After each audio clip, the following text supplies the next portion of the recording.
ഇവിടെ ശ്രീ അബിൻ വർക്കി ഇപ്പോൾ രാജ്യം വരുന്ന 5 വർഷം എങ്ങനെയായിരിക്കും എന്നുള്ളത് ഇനി നമ്മൾ വരാൻ ഇരിക്കുന്ന ദിവസങ്ങളിൽ മനസ്സിലാക്കേണ്ട കാര്യമാണ്. പക്ഷേ ഇപ്പോൾ നോക്കൂ, നിങ്ങളുടെ പക്ഷത്ത് നിന്ന് അങ്ങോട്ടും ആളുകൾ പോകാം. അതിനുള്ള സാഹചര്യം നമ്മൾ മുമ്പ് കണ്ടിട്ടുണ്ട്. അതുകൊണ്ട് സർക്കാർ ഇപ്പോൾ സ്റ്റേബിൾ അല്ലെങ്കിലും വരുന്ന നാളുകളിൽ സ്റ്റേബിൾ ആയിക്കൂടാ എന്ന് നിർബന്ധമൊന്നുമില്ല. ഇപ്പോൾ JDU TDP എന്നുള്ള ആ 2 പാർട്ടികൾ 16ഉം 12ഉം MP-മാരുള്ള 2 പാർട്ടികൾക്കപ്പുറത്തും കൂടുതൽ നമ്പർ കണ്ടെത്താൻ ശേഷിയുള്ളവരാണ് BJP-ക്കാർ എന്നുള്ളത് കൊണ്ട് നരേന്ദ്രമോദി ഇനി അങ്ങോട്ട് ദുർബലനായ പ്രധാനമന്ത്രിയായി ഈ 2 നേതാക്കളെ പേടിച്ച് കഴിയുന്ന ആളായി തന്നെ എപ്പോഴും ഉണ്ടാകുമെന്ന് പ്രതീക്ഷിക്കണോ? അതായത് ശ്രീ അഭിലാഷ്, അതിൽ 2 കാര്യമാണ് സൂചിപ്പിക്കാനുള്ളത്. ഒന്ന്, ഈ പണ്ട് ആനപ്പുറത്തിരുന്നതിൻ്റെ തഴമ്പുമായിട്ട് BJP-ക്കാർക്ക് ഇന്ന് ആളുകളെ പിടിക്കാനും ചാനൽ ചർച്ചയിലൊക്കെ വന്നാൽ സാമാന്യബുദ്ധി ആരുടെയാണ് ചോദ്യം ചെയ്യുന്നതെന്ന് അവർ സ്വയം ചിന്തിച്ചു നോക്കണം. കാരണം മോദിക്ക് ആ ഗ്യാരണ്ടിയും ഈ രാജ്യം ലോകത്തിൻ്റെ നെറുകയിൽ നിൽക്കുന്നു എന്ന് പറഞ്ഞ സാക്ഷാൽ നരേന്ദ്രമോദിക്ക് തന്നെ 5 ലക്ഷത്തിൽ നിന്ന് 1.5 ലക്ഷത്തിലേക്ക് വാരണാസി എന്ന ഉത്തർപ്രദേശിൻ്റെ നെഞ്ചിനുള്ളിലിരിക്കുന്ന മണ്ഡലത്തിൽ ഒരു പരാജിതനെ പോലെ നിൽക്കേണ്ടി വന്നിട്ടാണ് ഇവിടെ മോദിയുടെ ഗ്യാരണ്ടിയെ പറ്റിയും NDAയുടെ മുന്നണിയെക്കുറിച്ചും NDAയുടെ വികസന സ്വപ്നങ്ങളെക്കുറിച്ചൊക്കെ പറയുന്നത് എന്ന ഓർമ്മ ഉണ്ടായിട്ട് വേണം പ്രിയപ്പെട്ട NDAയുടെ ഇവിടുത്തെ പ്രതിനിധികളൊക്കെ സംസാരിക്കാൻ. അത് ഒന്നാമത്തെ കാര്യം. അതുകൊണ്ട് പഴയ ആനപ്പുറത്തിരുന്നതിൻ്റെ തഴമ്പ് വെച്ച് ആളെ പിടിക്കാൻ പോയാൽ ആളെ കിട്ടില്ല എന്നുള്ളത് കൂടി മനസ്സിലാക്കണം. ഇനി രണ്ടാമത്തെ കാര്യം, ഇവിടെ രാഹുൽ ഗാന്ധിയുടെ സാമാന്യ ബുദ്ധിയെയാണ് പ്രിയപ്പെട്ട ശങ്കുട്ടി ദാസ് ചോദ്യം ചെയ്തത്. ഒന്ന്, നിങ്ങളുടെ സാമാന്യ ബുദ്ധിക്ക് ഇപ്പോഴും നേർവഴി വന്നിട്ടില്ല എന്നുള്ളതാണ് അതിൽ നിന്ന് വ്യക്തമാകുന്നത്. കാരണം എന്താണെന്ന് പറയുക, താങ്കൾക്ക് ഈ അസ്വാഭാവികത എന്താണ് എന്ന് മനസ്സിലായില്ല എന്നാണ് താങ്കൾ പറയുന്നത്. കാരണം ഞങ്ങൾ ഈ അസ്വാഭാവികത പറയാൻ കാരണം എന്താണെന്ന് അറിയൂ, ഈ അദാനി ഷെയറുമായി ബന്ധപ്പെട്ട് ഹിൻഡൻബർഗ് എന്ന് പറയുന്ന ഒരു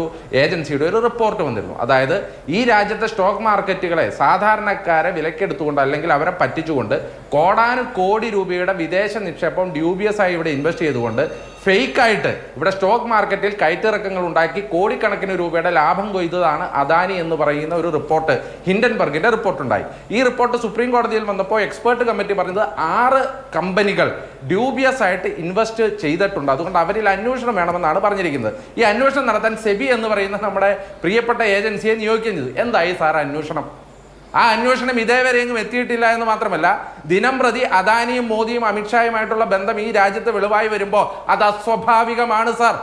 1.5 കൊല്ലമായിട്ടും ആ റിപ്പോർട്ട് പുറത്തു വന്നില്ല എന്ന് പറയുമ്പോൾ ഈ രാജ്യത്തെ സ്റ്റോക്ക് മാർക്കറ്റുകളെ മുഴുവൻ ഒറ്റിക്കൊടുത്തുകൊണ്ട് സ്വന്തം പണം ഉണ്ടാക്കാൻ ശ്രമിച്ച അദാനി, ആ അദാനിയും നിങ്ങളുമായിട്ടുള്ള ബന്ധം അസ്വാഭാവികമാണ്. 2, അന്ന് ഏറ്റവും കൂടുതൽ നഷ്ടം വന്നത് ആർക്കാണെന്ന് ശങ്കുട്ടിദാസിന് അറിയാമോ? ഏറ്റവും കൂടുതൽ നഷ്ടം വന്നത് ഈ രാജ്യത്തെ ഏറ്റവും വലിയ ട്രസ്റ്റ്ഫുൾ ഏജൻസി എന്ന് പറയുന്ന LICക്ക് 50 ലക്ഷം ഓഹരി അദാനിയിലെടുത്ത് ഏറ്റവും നഷ്ടത്തിൽ വിറ്റഴിച്ച് ഈ രാജ്യത്തെ LIC എന്ന് പറയുന്ന ഏജൻസിയെ ചതിച്ച മോദിയും അമിത്ഷായും അദാനിയുമായിട്ടുള്ള ബന്ധത്തിൽ അസ്വാഭാവികതയുണ്ട്. അതാണ് ആദ്യത്തെ അസ്വാഭാവികത. ഇനി രണ്ടാമത്തെ അസ്വാഭാവികത പറയാം.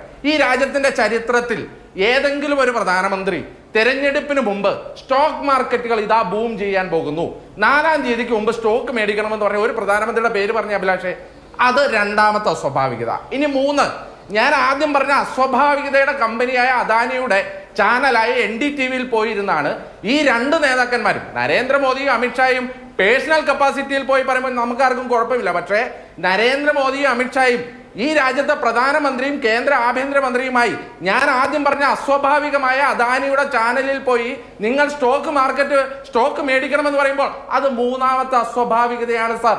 ആ അസ്വാഭാവികതയുടെ കൂടെയാണ് NDTV, അദാനി നിയന്ത്രിക്കുന്ന NDTVയും അംബാനി നിയന്ത്രിക്കുന്ന IBM ഉൾപ്പെടെയുള്ള ഏജൻസികൾ 1-ാം തീയതി ഈ രാജ്യത്തിന്റെ ചരിത്രത്തിൽ ഒരിക്കലില്ലാത്തടത്തോളം, ഇപ്പോൾ നിങ്ങൾ 2004-ൽ ഇവിടെ ഇലക്ഷൻ കണക്കുകൾ അല്ലെങ്കിൽ എക്സിറ്റ് പോൾ തെറ്റിപ്പോയി എന്ന് പറഞ്ഞു.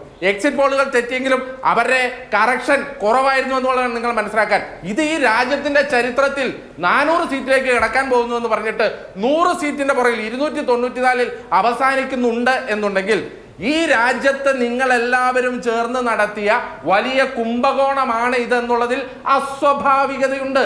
അസ്വാഭാവികമായി ഈ സംഭവങ്ങളിൽ ഒക്കെ ഉണ്ട് എന്നുള്ളത് സാമാന്യ ബുദ്ധിയോട് കൂടി ചിന്തിക്കുന്നവർക്ക് മനസ്സിലാവും. പക്ഷേ അസാമാന്യമായി ദൈവത്തിന്റെ പ്രതിഫലം കിട്ടിയ, ദൈവത്തിന്റെ കൃപാവരങ്ങൾ കിട്ടിയ ആളുകളും അവരുടെ പ്രതിനിധികളും അവരുടെ ബുദ്ധിയിൽ ചിന്തിച്ചാൽ ഈ അസ്വാഭാവികത ചിലപ്പോൾ മനസ്സിലാവില്ല. പക്ഷേ ഞങ്ങൾ ആ JPC അന്വേഷണം, ആ സാമാന്യ ബുദ്ധി നേർവഴിക്ക് വരാത്തവർക്ക് അല്പം ബുദ്ധി ഉദിക്കാൻ വേണ്ടിയാണ് ഈ JPC അന്വേഷണം പ്രഖ്യാപിക്കട്ടെ. നമുക്കൊന്ന് അന്വേഷിച്ചു നോക്കാമല്ലോ. അന്വേഷിച്ചിട്ട് ഒന്നുമില്ല എന്നുണ്ടെങ്കിൽ കുഴപ്പമില്ല. ഇല്ലെങ്കിൽ ഈ സാമാന്യ ബുദ്ധിക്കാരുടെ ബുദ്ധിക്കൊക്കെ എവിടെയാണ് പ്രശ്നം എന്നുള്ളത് വരും കാലങ്ങളിൽ ഞങ്ങൾ പുറത്തു കൊണ്ടുവരും മിസ്റ്റർ ശങ്കുട്ടിദാസ്. പിന്നെ അതുമാത്രമല്ല, നിങ്ങൾ രാഹുൽ ഗാന്ധി എന്നത്തെയും പോലെ പ്രിയപ്പെട്ട സുഹൃത്തെ, രാഹുൽ ഗാന്ധി മത്സരിച്ച 2 സ്ഥലങ്ങളിലും 4 ലക്ഷത്തിനടുത്ത് വോട്ടുകൾക്ക് ജയിച്ചു വന്നിട്ടാണ് അദ്ദേഹത്തെ വീണ്ടും അദ്ദേഹം ഉയർത്തിയ ആരോപണങ്ങളെയൊക്കെ ഇവിടെ പുച്ഛിച്ച് തള്ളുന്നത് എന്ന് പറയുമ്പോൾ, ഈ ആരോപണങ്ങളെയൊക്കെ പുച്ഛിച്ച് പാർലമെന്റിന്റെ അകത്തും പുറത്തും അധിക്ഷേപിച്ചും ആക്ഷേപിച്ചു നിന്ന നിങ്ങളുടെ പ്രധാനമന്ത്രിക്ക് 5 ലക്ഷത്തിൽ നിന്ന് 1.5 ലക്ഷത്തിലേക്ക് ഭൂരിപക്ഷം താഴുകയും സ്വന്തം സംസ്ഥാനമായ ഉത്തർപ്രദേശിൽ പോലും കാലിടറി പോവുകയും ചെയ്ത നിമിഷത്തിൽ വീണ്ടും വന്ന് രാഹുൽ ഗാന്ധിയെ കുറ്റം പറയുമ്പോൾ നിങ്ങളോടൊക്കെ സഹതാപം മാത്രമാണ് ഞങ്ങൾക്ക് തോന്നുന്നത്. പിന്നെ ഞങ്ങൾ വളരെ കൃത്യമായിട്ട് പറയുന്നു, ഞങ്ങൾ പ്രതിപക്ഷത്തിരിക്കാനാണ് ആഗ്രഹിക്കുന്നത്. എന്തുകൊണ്ടാണ്? കഴിഞ്ഞ 10 കൊല്ലം നിങ്ങൾ ചെയ്തു കൂട്ടിയതിന് ഒക്കെ മറുപടി പറയേണ്ടി വരും സാർ, ഒരു സംശയവും വേണ്ട. ഇപ്പൊ നരേന്ദ്രമോദി പണ്ട് നമുക്കറിയാലോ, നിതീഷ് കുമാർ എന്തുകൊണ്ടാണ് NDA വിട്ടുപോയത്? ഒരു ക്യാബിനറ്റ് മന്ത്രിസ്ഥാനം ചോദിച്ചു, അതിന്റെ കൂടെ ഒരു സഹമന്ത്രി സ്ഥാനം, അത് കൊടുക്കാത്തത് കൊണ്ടാണ് നിതീഷ് കുമാർ ഈ NDA വിട്ടുപോയത്. അത് മാത്രമല്ല, അന്ന് നരേന്ദ്രമോദി ഒന്ന് കാണാൻ ചോദിച്ചിട്ട് അന്ന് സമയം കൊടുത്തില്ല എന്നൊക്കെ ഡൽഹിയിലെ പത്രവാർത്തകളിൽ നിന്ന് ഞാൻ വായിച്ചിട്ടുണ്ട്. ശരിയോ തെറ്റോ ആട്ടെ. പക്ഷെ ഇന്ന് എന്തു വന്നാലും എന്താ അവസ്ഥയാണ് അഭിലാഷേ? ഒരു തെരഞ്ഞെടുപ്പ് റിസൾട്ട് വന്നു കഴിഞ്ഞ് അമിത്ഷായെ വിളിക്കണ മുമ്പ് ഈ കള്ളന്റെ കൂടെ ഒരിക്കലും കൂട്ടുകൂടില്ല എന്ന് പറഞ്ഞ ആ കള്ളൻ ആര്? നിതീഷ് കുമാർ. അയാളുടെ കാലെ പിടിച്ചിട്ട് എന്നെ ഈ തവണ കൂടെ പ്രധാനമന്ത്രിയാക്കാൻ സഹായിക്കണം എന്ന് പറയുന്ന 56 ഇഞ്ചിന്റെ അവസ്ഥയൊക്കെയാണ് ഇന്ന് രാജ്യത്തുള്ളത് എന്ന് മനസ്സിലാക്കിക്കൊണ്ട് വേണം പ്രിയപ്പെട്ട BJPയുടെ പ്രതിനിധികൾ വീണ്ടും ഇവിടെ വിജയിച്ചു നിൽക്കുന്ന, അല്ലെങ്കിൽ നിങ്ങളുടെ ഈ അധിക്ഷേപത്തിനും അക്രമത്തിനും ഒക്കെ അപ്പുറമായി ജനം വോട്ട് ചെയ്ത് വളരെ മികച്ച രീതിയിൽ ഈ രാജ്യത്തിന്റെ മുന്നണിയിൽ നിൽക്കുന്ന കോൺഗ്രസിനെ രാഹുൽ ഗാന്ധി അധിക്ഷേപിക്കാൻ എന്ന് മാത്രം പറയാനായിട്ട്. അതുകൊണ്ട് ഞങ്ങൾ ഒരു കാര്യം വളരെ വ്യക്തമാണ്, ഞങ്ങൾ പ്രതിപക്ഷത്തിരിക്കാൻ തയ്യാറാണ്. അത് അടുത്ത ഇലക്ഷൻ വരെയെങ്കിൽ അടുത്ത ഇലക്ഷൻ വരെ. ശരി.